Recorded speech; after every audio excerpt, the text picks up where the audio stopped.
Assalamualaikum warahmatullahi wabarakatuh.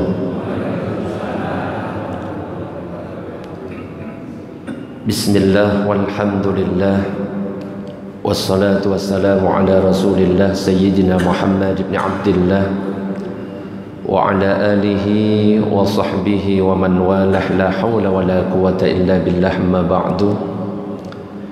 Nawayna at-ta'alluma wa at-ta'lim والتذكر والتذكير والنفع والانتفاع والإفادة والاستفادة والحث على تمسك بكتاب الله وسنة رسوله والدعاء إلى الهدى والدلالة على الخير وابتغاء وجه الله مرضاته وقربه وثوابه سبحانه وتعالى إلى حضرة النبي المصطفى محمد صلى الله عليه وسلم. الفاتحة.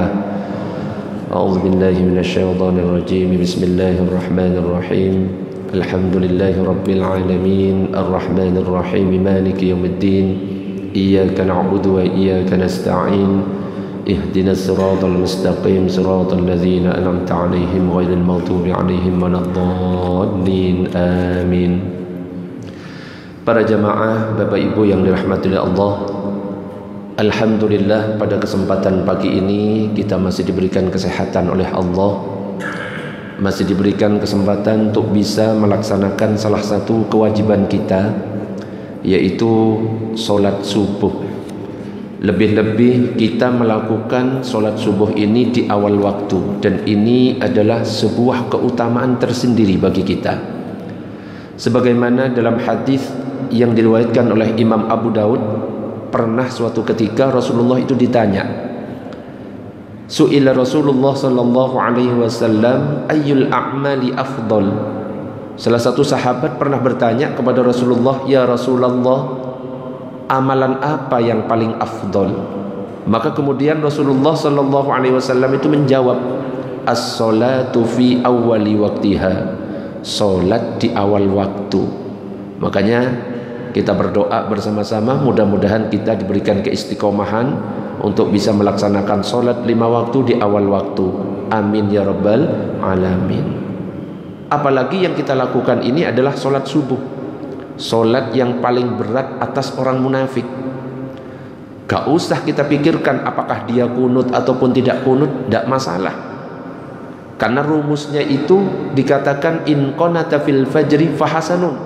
Seandainya ada orang sholat subuh kemudian dia pakai kunut, baik. Wa illam yaknut, seandainya ada orang sholat subuh kemudian tidak kunut, fahasanun, sama-sama baik.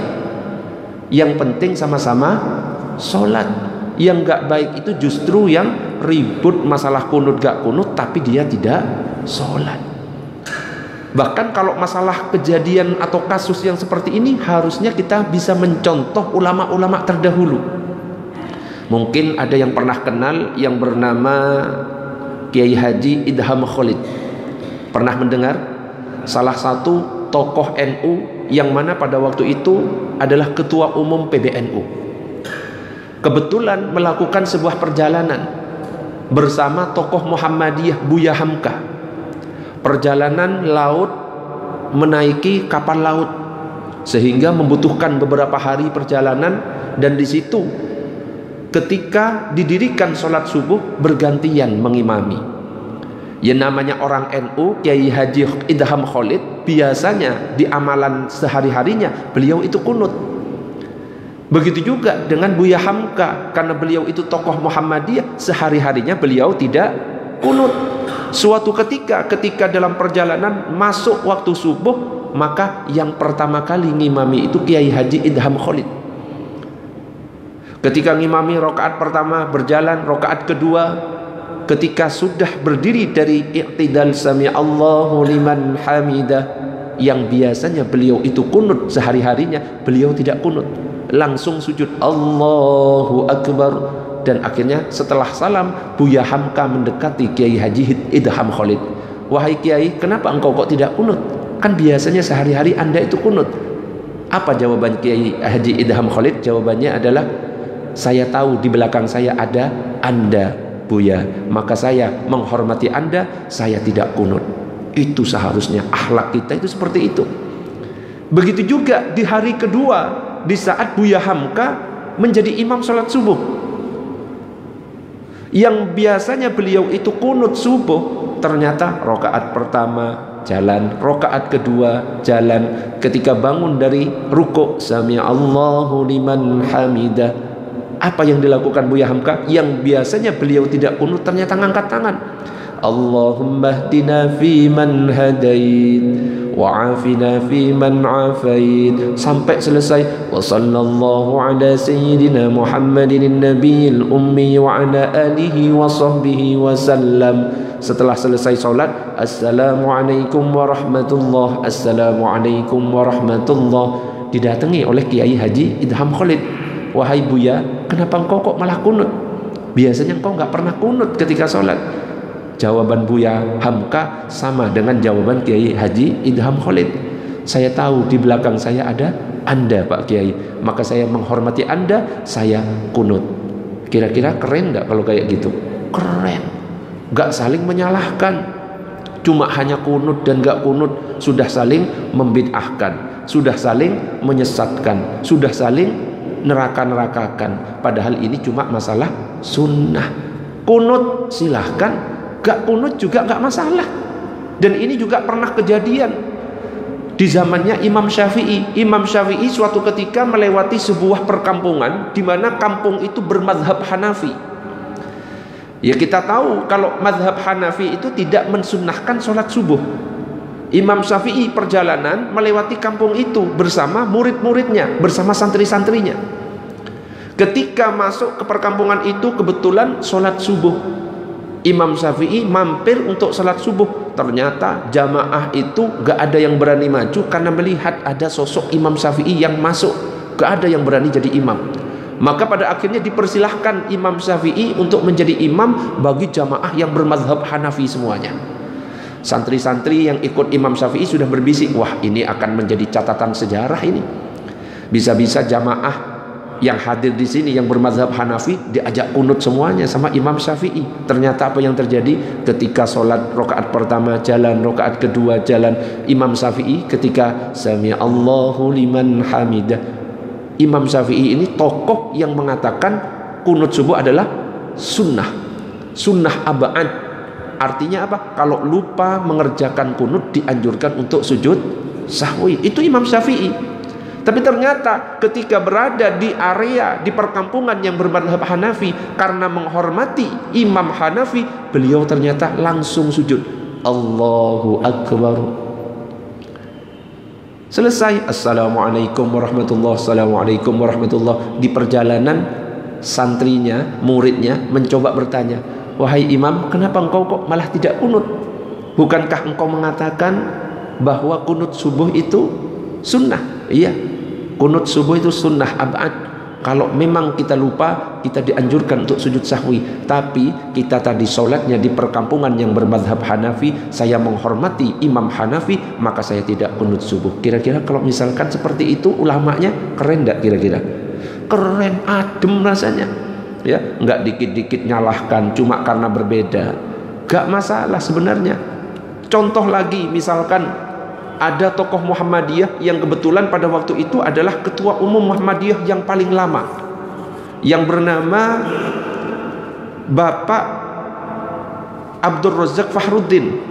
Beliau itu tokoh Muhammadiyah, ketua umum Muhammadiyah yang paling lama. Suatu ketika pernah datang ke Tebu Ireng, silaturahim dengan Gus Dur. Kebetulan waktu silaturahim di bulan Ramadan, hingga saat tarawih tiba.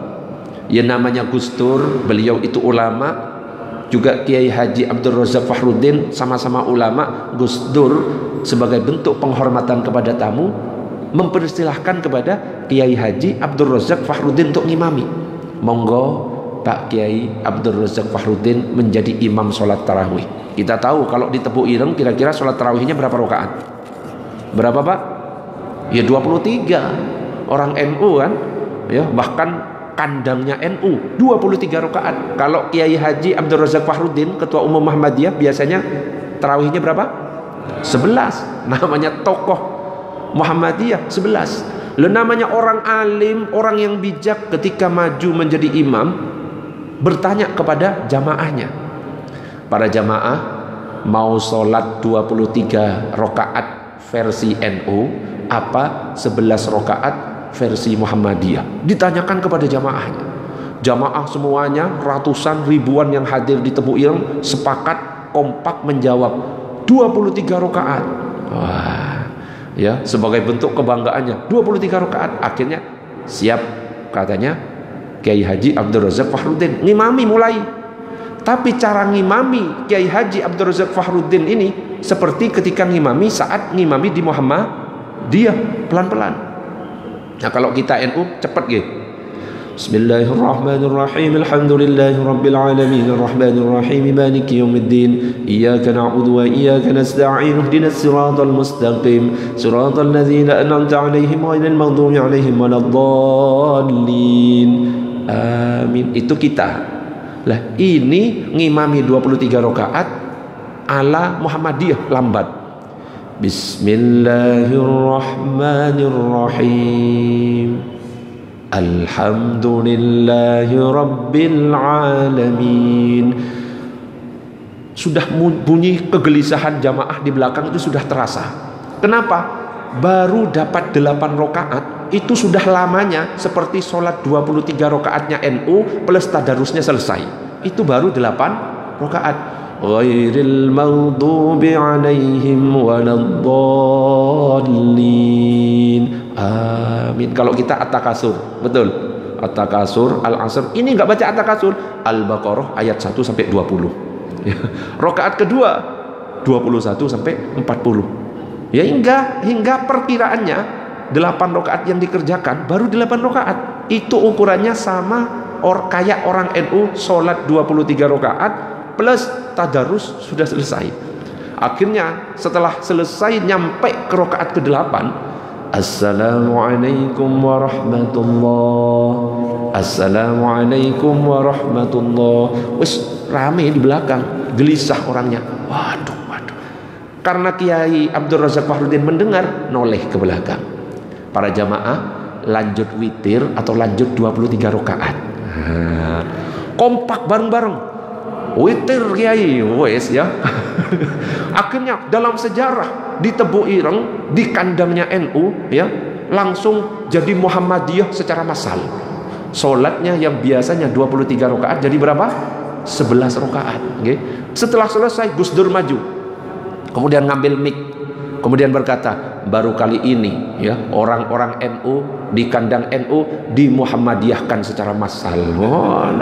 Tapi adem, Gus Dur alim, Kiai Haji Abdul Razak Fakhruddin alim. Karena sama-sama alim, sama-sama bijak, tidak saling menyalahkan, gak masalah. Kira-kira enak gak kalau kayak gitu? Enak. Ya, sekarang ini kan ya dikit-dikit nyalahkan dan lain sebagainya. Allahumma salli ala sayyidina Muhammad. Mudah-mudahan kita tidak termasuk, nggih. Amin ya rabbal alamin. Ya. Jadi ya mudah-mudahan juga kegiatan-kegiatan seperti ini istiqomah. Apalagi sudah diawali dengan sholat subuh. Ya, sholat subuh ini seperti yang saya sampaikan tadi, sholat yang paling berat atas orang munafik. Makanya dikatakan dalam hadis itu, inna asqala sholatin alal munafikin. Solat yang paling berat atas orang munafik itu ada 2. Salatul isya wa salatus subhi. Salat isya dan salat subuh. Makanya jangan sampai dalam diri kita ini ada tanda-tanda kemunafikan. Cara ciri orang yang di dalam hatinya itu ada kemunafikan, biasanya dia itu males salat isya dan salat subuh. Kita jaga baik-baik. Bahkan kalau kita lihat di dalam Al-Quran, sholat subuh ini adalah sholat yang disaksikan oleh para malaikat. Inna Qur'anal fajri kana mashhuda. Sesungguhnya sholat subuh itu disaksikan oleh para malaikat. Allah itu menciptakan ada malaikat siang, ada malaikat malam. Malaikat siang ini mengawasi kita mulai dari subuh sampai asar. Sedangkan malaikat malam mengawasi kita mulai dari asar sampai subuh. Dan bergantian ini seperti ini terus berputar. Dan 2 malaikat ini akan bertemu di waktu subuh dan asar. Makanya kalau pengen sholat kita itu disaksikan malaikat, dijaga. Sholat subuh ya dijaga, sholat asar itu dijaga.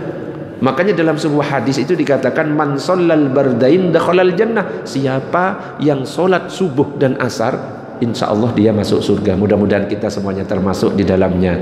Amin ya rabbal alamin. Monggo biar gak ngantuk. Ini kayaknya saya lihat kok ngantuk kabeh nggih. Kita sholawat dulu nggih. Sholawat dulu nggih biar gak ngantuk.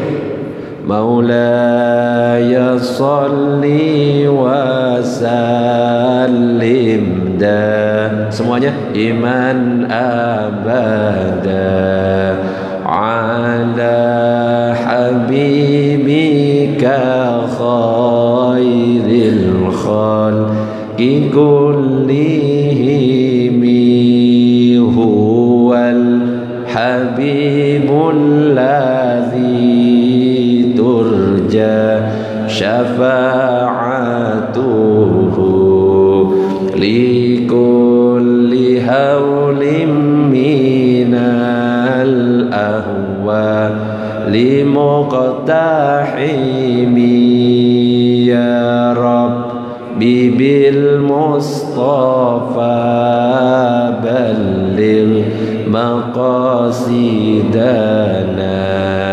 waghfir lana ma madaya wa si'al karami. Allahumma salli ala sayyidina Muhammad. Nah kalau ngajinya kayak gini adem, ono kajiannya, ono solawatnya, adem. Karena Nabi itu pernah mengatakan kalau dalam sebuah majelis perkumpulan di dalamnya itu tidak dibacakan solawat kepada Nabi, maka majelis itu akan menjadi bahan penyesalan bagi orang-orang yang hadir. Bahkan Ibnul Jauzi mengatakan orang yang hadir ketika mereka meninggalkan majelis itu, yang mana majelis itu di dalamnya tidak disebut nama Rasulullah, gak ada solawat di dalamnya, maka orang yang meninggalkan akan meninggalkan bau yang lebih busuk daripada bangkai. Na'udzubillah min dzalik. Wah enak kalau misalkan ada solawatnya. Karena solawat ini bisa berubah-ubah. Bisa kita gunakan untuk sarana dakwah. Untuk berdoa bisa lewat solawat. Mungkin ada yang pernah ikut solawatan, kan ada doa versi solawat. Allahumma, lanjutannya Allahumma cukupono luberono. Kaono sing amin. Allahumma cukupono luberono. Keluarga sehat kabeh, beras akeh, duit akeh. Allahumma cukupono luberono. Keluarga sehat kabeh, beras akeh, duit akeh. Kanggo ngaji lunga kaji, barokahe Kanjeng Nabi. Mugi sing jomblo dan rabi. Iki jomblo kabeh ta?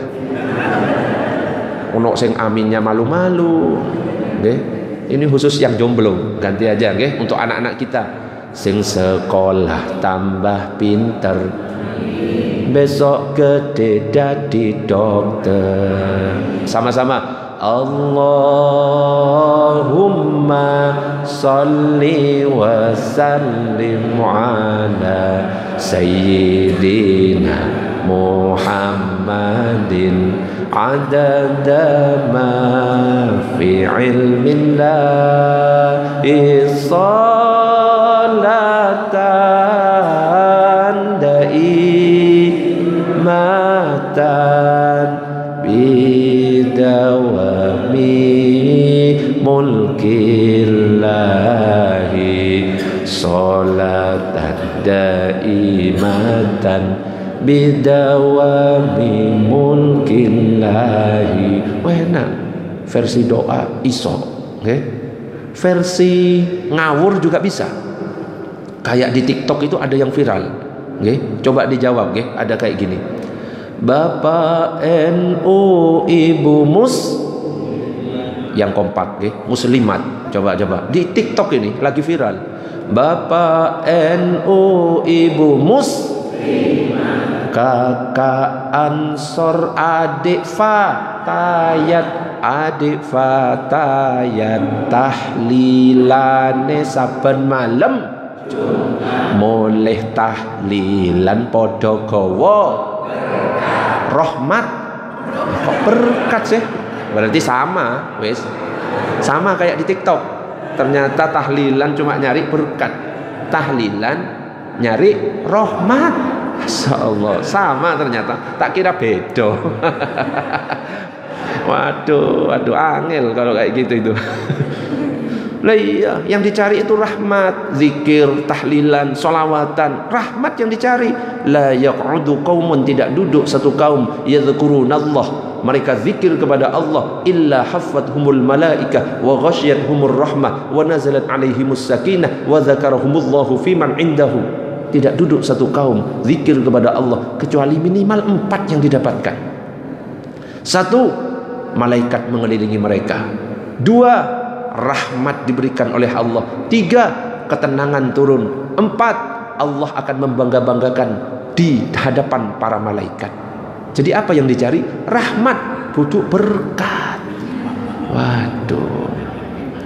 Dengan rahmat ini kita bisa masuk surga. Jadi kita masuk surga bukan karena amal kita loh ya. Bukan karena tahajud kita banyak, zikir kita banyak, puasanya kita setiap hari. Bukan karena itu, tapi kita masuk surga karena rahmat dari Allah Subhanahu wa taala. Bukan karena amal. Amal belum tentu diterima oleh Allah Subhanahu wa taala. Kenapa? Karena kalau diterimanya amal itu syaratnya berat. Ikhlas. Loh, gak ikhlas dikit hangus amal kita. Sama kayak misalkan saya ceramah, terus yang diharapkan ceramah cuma ngarep apa misalkan? Amplop. Wala kurang ajar iki jamaah. Kok iso ustaz ngarep amplop iku ya opo iki? Suudzon ya. Loh, tapi memang bener kalau ada ustaz, ada kiai ceramah yang diharapkan amplop, haram, dosa besar. Setuju apa enggak? Iya. Tapi kalau ada jamaah ngundang ustaz gak ngasih amplop, jauh lebih besar dosanya. Loh, itu juga bahaya, nggih. Allahumma shalli ala sayyidina Muhammad. Tak doakan mudah-mudahan yang hadir di sini semuanya istiqomah, nggih. Saya tanya dulu, artinya amin itu apa? Amin itu artinya apa? Yang benar amin. Apa yang benar? Amin. Saya tanya. Tapi tadi apa jawabannya? Amin. Itu kebiasaan kita. Ya, ketika didoakan mudah-mudahan sehat, biasanya jawabannya apa? Amin. Itu maknanya beda. Ya, ucapan amin itu ada 4. Yang pertama kalau jawabannya amin, itu artinya jujur. Oh, coba, mudah-mudahan sehat. Amin, jujur. Ya pantesan kok nggak diterima oleh Allah. Ada yang jawabannya amin, pendek. Itu artinya aman. Ada yang hanya panjang. Amin. Itu artinya minta perlindungan. Ada yang jawabannya amin, ya Allah kabulkan doa kami. Berarti harusnya jawabannya apa? Amin. Coba, okay, kita coba, okay, latihan mengucapkan amin. Jadi kita itu harus istiqomah. Ya, ketika sholat aminnya kompak. Ghairil maghdubi alaihim waladdallin. Amin. Nah, kompak, tapi biasanya kita nggak istiqomah ketika didoa. Mudah-mudahan sehat semuanya. Amin. Beda sudah artinya. Coba latihan, guys. Latihan. Ini ilmu ini penting. Biar malaikat nggak bingung. Iki maksudnya apa gitu loh. Coba kita latihan kok mati. Kita latihan, okay? Saya doakan mudah-mudahan yang hadir di tempat ini mudah-mudahan bisa segera berangkat haji dan umroh. Mudah-mudahan yang punya keluarganya menjadi keluarga yang sakinah, mawaddah, warahmah. Khusus bapak-bapak, ibunya diem dulu, okay? Saya doakan mudah-mudahan bapak-bapaknya punya istri yang baik hati. yang gak cerewet setiap hari, gak suka ngabisin gaji suami. Ojo amin tok nggih. Tak doakan kalau misalkan gak semangat ngajinya, tak doakan istrinya datang bulan setiap hari. Wah, repot iki. Sing semangat, sing istiqomah, biar adil ibu-ibunya, tak latih juga, amin ya nggih. Mudah-mudahan ibu-ibu yang hadir di tempat ini punya suami yang baik hati. Bagus kan? Yang setia sampai mati, ngajak belanja setiap hari. Tapi kalau nggak semangat nih ngajinya, ngantuk, tak doakan suaminya kawin lagi. Kapok kan ya. Lo enggak pernah ada yang mengatakan ya. Jadi kalau kriteria suami itu bisa dilihat dari jumlah istrinya. Bu, ojo marah nggih, ini cuma ngomong aja. Jadi kalau misalkan ada suami punya 4 istri, maka istilahnya Superman. Apa Pak? Superman. Kalau ada suami punya 3 istri, itu namanya Powerman. Apa Pak? Kalau ada suami punya 2 istri, itu namanya Gentleman. Apa Pak? Kalau ada suami punya 1 istri, namanya cemen. Meneng. Saya tanya ibu-ibu pengen punya suami Superman, Powerman, Gentleman apa cemen? Dengarkan nggih. Ibu-ibu pengen suami yang cemen nggih, sing setia nggih. Cukup dijaga baik-baik yang di rumah, insyaallah nanti tuwek-tuwek dewe, matek-matek dewe. Kak, insyaallah yang hadir di tempat ini panjang umur semuanya. Amin. Tetep nggih? Amin. Ojo salah sik pancet ae. Amin. Kembali lagi nggih. Fokus lagi tentang masalah salat subuh. Jadi luar biasa salat subuh itu.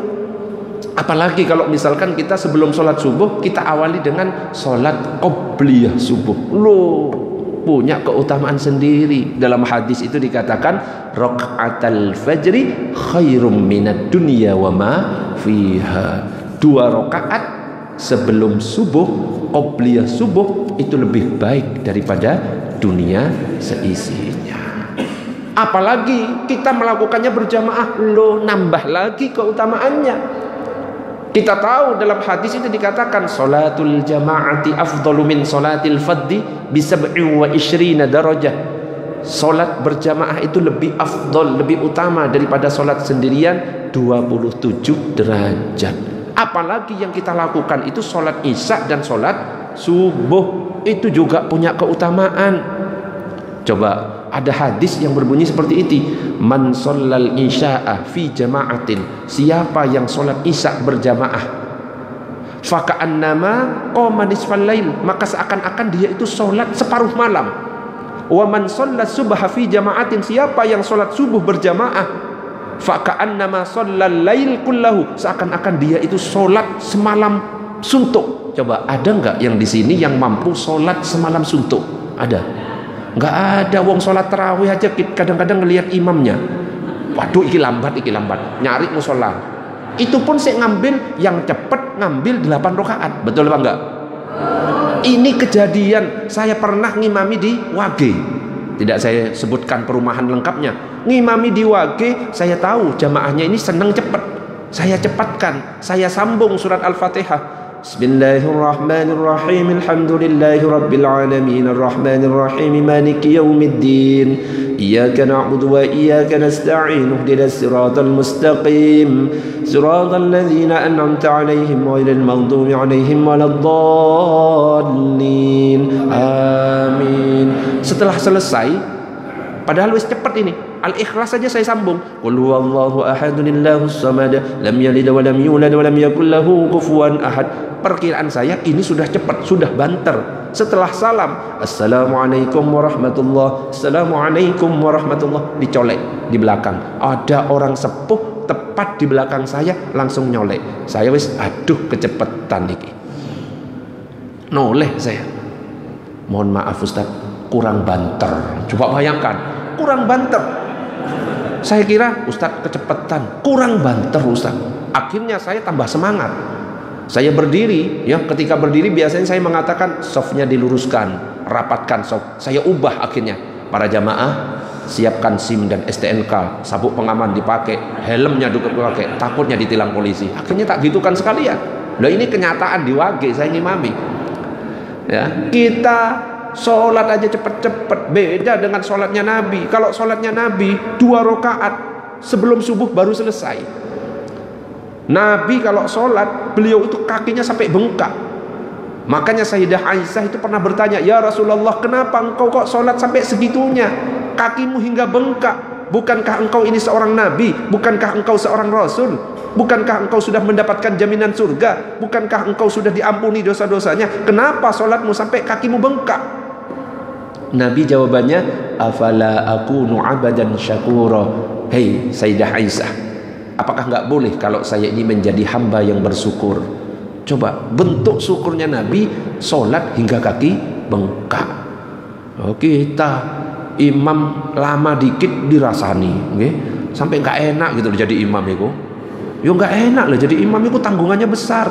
Tapi memang kalau kita jadi imam itu harus ngerti makmumnya, betul apa enggak?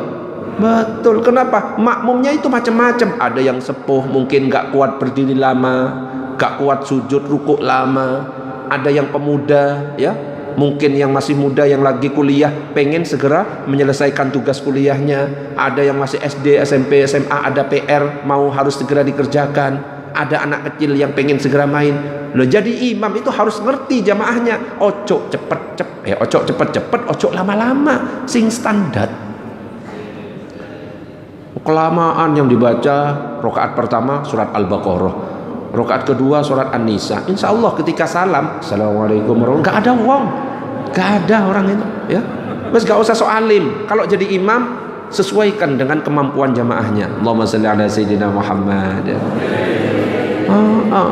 Kita doakan mudah-mudahan yang hadir di tempat ini rizkinya lancar semuanya.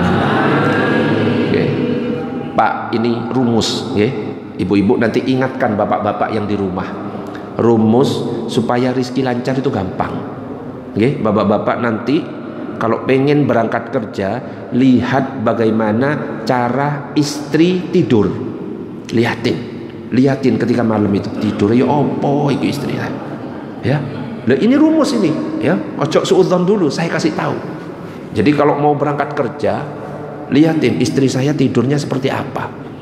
Kalau ternyata istri tidurnya itu menghadap ke timur, cari rizki ke arah yang berlawanan, berarti ke arah barat.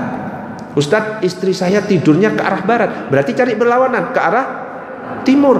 Ustadz, masalahnya istri saya itu nggak ngadep ke barat, nggak ngadep ke timur, tapi tengkurap. Piye Ustadz? Loh, gak usah bingung, gak usah khawatir, cari ke arah utara, ke arah selatan. Loh Ustadz, istri saya lo beda Ustadz, telentang gini. Loh, kalau telentang Pak, gak usah kemana-mana, rizki ada di depan mata. Allahumma shalli ala sayyidina Muhammad. Iki lak nyampe kemana-mana kan. Dan saya karena nggak ngerti ini tema kajiannya apa, ya.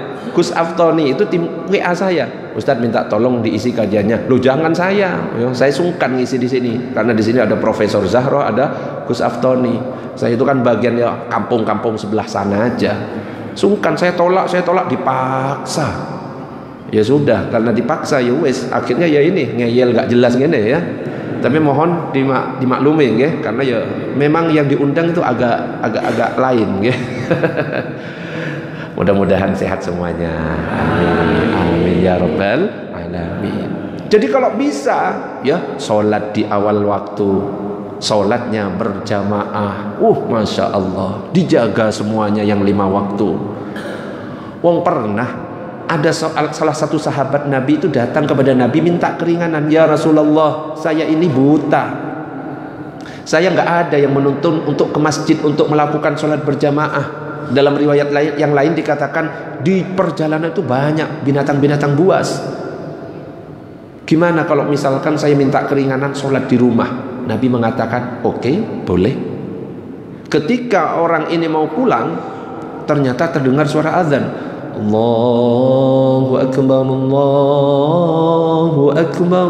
Dipanggil, hehehe, hal tasma'un nida abis sholah. Hei, kamu dengar enggak suara azan? Naam ya Rasulullah, saya dengar. Ya, saya dengar. Fa'ajib, kalau kamu memang dengar, penuhi sholat itu. Orang buta masih diperintahkan untuk sholat berjamaah, apalagi kita yang tidak buta, sehat, kendaraannya siap, nggak ada binatang buas di daerah kita, maka lebih wajib lagi. Ya, meskipun para ulama ketika berbicara tentang sholat berjamaah itu berbeda pendapat. Misalkan mazhab Hanafi mengatakan sholat berjamaah hukumnya sunnah muakkadah. Mazhab Maliki mengatakan hukum sholat berjamaah sunnah muakkadah. Mazhab Syafi'i mengatakan fardu kifayah. Artinya kalau misalkan dalam sebuah perkampungan nggak ada yang sholat berjamaah sama sekali, dosa. Mazhab Hambali lebih kenceng, sholat berjamaah hukumnya wajib bagi laki-laki. Ya, jadi kalau misalkan sholat di rumah, sholatnya sah tapi berdosa karena dia tidak berjamaah. Makanya ibu-ibu jangan sampai mau punya laki-laki solehah, okay? Suami yang solehah jangan. Suami harus soleh. Suami yang soleh itu sholatnya berjamaah di masjid. Ya. Nah, kalau masalah perbedaan, wes biasa. Dalam masalah ilmu fikih sudah biasa. Ada yang mengatakan sunnah muakkadah, gak masalah. Ada yang mengatakan fardu kifayah, gak masalah. Ada yang mengatakan wajib, gak masalah. Yang penting itu kita saling menghormati, tidak saling menyalahkan. Yang repot ini belajarnya cuma Sabtu Minggu di Google dan YouTube, nyalah-nyalahkan kiai yang sudah mondok sampai berpuluh-puluh tahun. Itu yang repot. Ini capek jam berapa, Bah? Habislah waktunya. Suruk ya. Sampai jam berapa biasanya, Bu? Sampai jam 8. Iki ngundang apa ngontrak ngelongnya? Sampai jam berapa? Jam 6. Oh, salah denger, Pak. Tak kira jam 8 iki. Bisa-bisa mulut iki lepas semua gigi-gigi ini. Jadi kalau kita melihat perbedaan, wis nyantai aja, santuy, nggih. Cara takbir misalkan, ya, kalau kita lihat sholat itu kan macam-macam. Ada yang takbirnya lurus dengan telinga, betul apa enggak? Allahu Akbar. Ada yang di dada, ada enggak? Allahu Akbar. Yang mana yang paling benar? Yang mana yang paling benar? Lurus telinga atau di dada? Allahu Akbar. Yang mana? Telinga. Berarti kalau saya di dada salah atau tidak? Tidak. Dua-duanya betul, dua-duanya sah. Kalau kita bermadhab Syafi'i, lurus telinga, Allahu Akbar. Kalau bermadhab Hambali, di dada, Allahu Akbar.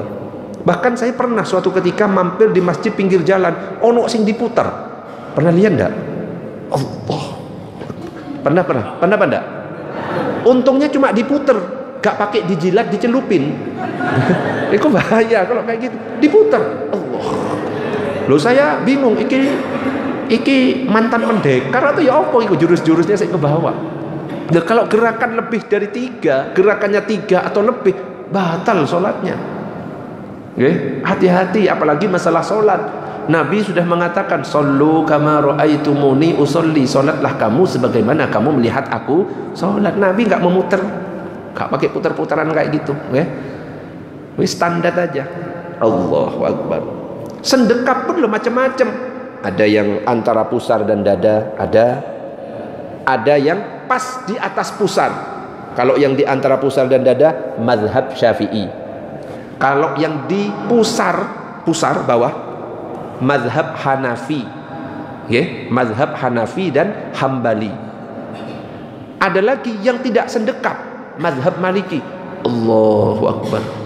Loh, kalau kita mungkin haji umroh, di situ ngumpul semuanya mazhab-mazhab itu, dan kita nggak bisa nyalahkan. Semuanya punya dalil, punya rujukan, saling menghormati, aman. Bahkan ada yang di atas seperti ini, pernah lihat? Allahu Akbar. Ini teman-teman Salafi, tapi bukan pendapat dari 4 mazhab. Allahu Akbar. Dan itu punya keutamaan sendiri. Ya, yang di sini kalau misalkan wajah gatel, gampang garuknya, oke? Okay? Kalau yang sudah sepuh, mungkin sarungnya melorot-melorot, ya pakai mazhab Hanafi. Jadi letakkan di pusar, dipegangi, enak loh. Ruku, sujud, gak masalah. Bahkan ketika tasyahud, Pernah melihat yang berbeda? Ada yang diem, ada yang gerak-gerak, ada. Ini gerak-gerak bukan cari sinyal, nggih. Tapi memang gayanya seperti itu. Dan ulama 4 mazhab itu beda. Ketika tasyahud memang beda. Seperti misalkan Imam Hanafi, kalau tasyahudnya itu gini. Pertama tidak isyarat. Seperti ini. At-tahiyatul mubarakatus shalawatut thayyibatu lillah sampai syahadat asyhadu alla, bukan il tapi la. Kalau mazhab Hanafi asyhadu alla ilaha il ditutup, habis itu nggak pakai isyarat. Itu mazhab Hanafi. Ada lagi mazhab Hambali. Kalau mazhab Hambali setiap ada lafaz Allah gerak. At-tahiyatul mubarakatus shalawatut thayyibatu lillah. Assalamu alayka ayyuhan nabiyyu wa rahmatullahi wa barakatuh. Assalamu alayna wa ala ibadillahis sholihin. Setiap ada lafaz Allah gerak. Ada mazhab kita, mazhab Syafi'i. Kalau mazhab Syafi'i sampai ke syahadat asyhadu alla ilaha il, ketika il keluar illallah, pandangan yang awalnya di tempat sujud berubah ke telunjuk. Asyhadu alla ilaha illallah, telunjuk sendiri, bukan telunjuknya orang. Illallah, bukan, telunjuk sendiri. Sampai ke fil alamina innaka hamidum majid, ditutup pandangan tempat sujud. Assalamualaikum warahmatullah. Assalamualaikum warahmatullah. Ada lagi yang gerak-gerak. Imam Malik itu gerak-gerak, tapi gerakannya yaminan wa shimalan, kanan kiri. At-tahiyatul mubarak, bukan cari sinyal, nggih. Iki memang gerak kanan kiri. Sampai fil alamina innaka hamidum majid. Ada yang atas bawah. Ini teman-teman Salafi, pendapatnya Syekh Nasiruddin Al-Albani. At-tahiyatul mubarak. Ada yang bingung karena nggak pernah ngaji. Iki sing bener kanan kiri apa atas bawah? Diputer, digabung. At-tahiyatul mubarak. Ini nggak pernah ngaji, bingung. Tapi kalau ditanya Ustadz yang paling bener mulai dari yang tadi, pendapat 1, 2, 3, 4, 5, yang paling bener mana? Semuanya sah. Yang nggak bener itu kalau dibalik. At-tahiyatul mubarak. Ini nggak bener. Ini nantang malaikat. Bahaya nih nantang malaikat itu. Jadi kalau kita belajar tentang perbedaan pendapat, insya Allah adem, gak mudah menyalahkan. Allahumma shalli ala sayyidina Muhammad. Jadi ayo kita jaga keistiqomahan kita untuk hadir sholat berjamaah, sholat di awal waktu. Apalagi kalau ada kajian-kajian seperti ini, jangan sampai ditinggal, jangan sampai pulang. Nabi itu mengatakan idza marartum biriyadil jannah farta'u, apabila kalian melewati taman-taman surga, merapat, cari manfaat, cari faedah. Sahabat nanya, apa itu taman-taman surga ya Rasulullah? Rasulullah mengatakan majelis ilmu, majelis zikir. Ini berarti kita sedang berada di taman-taman surga. Mudah-mudahan ini menjadi muqaddimah kumpulnya kita di surga. Amin ya rabbal alamin. Man salaka tariqan yaltamisu fihi ilman sahalallahu tariqan ilal jannah. Siapa yang menempuh suatu jalan untuk mencari ilmu, maka akan dimudahkan untuk ke surga. Mudah-mudahan kita termasuk. Amin ya rabbal alamin. Ini enggak ada tanya jawab, Bah? Ada atau enggak? Enggak ada, nggih. Sampai jam 6. Kok lama, Bah? Tak lihat dari tadi kok enggak jalan itu. Kok pancet dari tadi. Tak doakan mudah-mudahan uangnya wakih kabeh. Uangnya banyak, nggih. Saya pernah ikut pengajian, nggih, ikut pengajian tapi di Madura. Di Madura itu kiai siapa ya? Saya lupa. Ngasih amalan, kalau pengen uangnya banyak, amalkan 3 surat katanya. Amalkan 3 surat, dijamin uangnya langsung wakih banyak. Apa 3 surat itu? Surat yang pertama, amalannya begini: habis sholat subuh sampai seminggu, baca setelah sholat subuh surat Yasin. Surat apa, Bu? Yasin dibaca. Kemudian setelah baca surat Yasin, angkat tangannya. Permintaannya cuma 1, ya Allah berikan saya uang banyak, lakukan 1 minggu. Katanya seperti itu. Kalau ternyata 1 minggu wis diamalkan baca Yasin, sudah berdoa ya Allah berikan saya uang banyak, kok sih nggak banyak-banyak uangnya, amalkan surat yang kedua, surat Al-Waqiah. Surat apa, Bu? Al-Waqiah. Baca caranya sama seperti cara yang pertama. Al-Waqiah selama 1 minggu, dilakukan setelah sholat subuh, angkat tangannya, ya Allah berikan aku uang banyak. Lo kok sih pancet, Yasin dibaca uangnya belum banyak, Al-Waqiah sih belum banyak. Yang ketiga, buka surat tanah dijual. Iki wis pasti banyak uangnya. Ya biar ngajinya nggak terlalu tegang, itu nggak enak. Yang penting ada ilmu yang masuk, juga nggak tegang. Insya Allah itu lebih enak kayak gitu, apalagi subuh itu ngantuknya luar biasa. Ya, subuh ini saingannya sholat Jumat. Ya nggak tahu, saya juga bingung. Kalau sholat Jumat itu mesti ngantuk. Makanya ibu-ibu, bapak-bapak kok punya penyakit gak bisa tidur, hadir sholat Jumat, khotib assalamualaikum warahmatullahi wabarakatuh, langsung turun. Itu hebatnya sholat Jumat itu. Ya, saya juga nggak tahu kenapa kok bisa kayak gitu. Allahumma shalli ala sayyidina Muhammad. Ya, kita istiqomahkan. Apalagi kalau sudah masuk waktu syuruk, matahari terbit setinggi tombak, di situ ada kesunahan sholat apa? Isyraq. Sholat isyraq itu sholat 2 rakaat yang dilakukan saat terbit matahari. Dikatakan dalam hadis, man shallal fajrah, siapa yang sholat subuh fi jama'atin, dengan berjamaah, summa qa'adah, kemudian dia duduk, yazkurullah, dia berzikir, hatta tatlu asy-syamsu, sampai matahari terbit, summa shalla raka'ataini, kemudian dia salat 2 rakaat, kanat lahu ka ajri hajjatin wa umratin, tambah, maka dia itu seperti salat seperti pahala haji dan umroh, sempurna. Makanya jangan sampai langsung pulang, setelah selesai kajian ini kita salat isyraq 2 rakaat, mudah-mudahan kita mendapatkan pahala haji dan umrah. Amin ya rabbal alamin. Mungkin itu sementara. Saya juga bingung yang mau disampaikan apa, karena materinya, temanya nggak dikasih, jadi saya ngomongnya ngalor ngidul, ngawur. Tapi insya Allah mudah-mudahan manfaat. Amin ya rabbal alamin. Demikian yang bisa saya sampaikan. Assalamualaikum warahmatullahi wabarakatuh.